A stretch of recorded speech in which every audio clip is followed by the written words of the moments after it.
sharing with other people. And so when we deal with this concept of succession planning, number one, it deals with identifying potential leaders.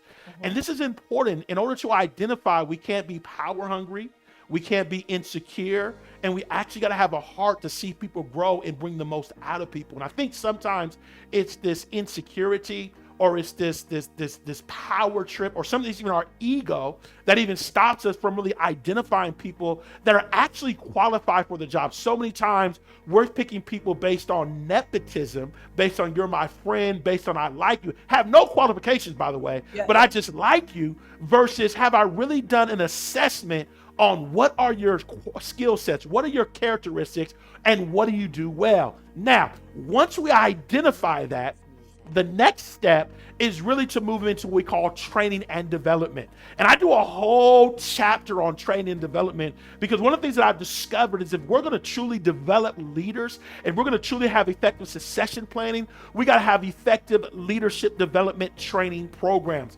And I was doing some research and I was so fascinated that I was reading experts that really specialize in this. And one of the things they talked about is they said the models of training are old, and if we're going to be more effective at developing the next generation, we have to make some modifications.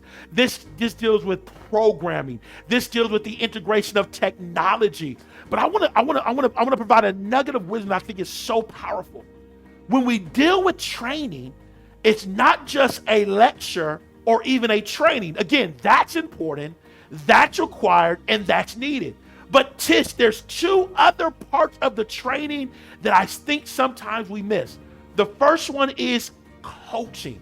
There has to be a coaching part in order for someone to develop as a leader. In essence, there has to be a moment where a person not only is learning, but they're being coached in the information that they're learning. And the third is there has to be experience. There has to be an opportunity where they're actually doing the work. Because what I've discovered is theory is great. Again, my book is great, but it's most powerful when you are able to apply it. You learn most lessons when you're able to apply it. So when I'm dealing with succession planning, not only am I identifying based on skill sets, not only am I creating what I call 2 to 3 types of leaders that fit a position, but then I develop a training that's not only training and developing them, but ultimately I'm connecting it to experience. I'm connecting it to coaching. And when you have a program where you've identified someone, you've aligned them with a position, and you create a leadership development program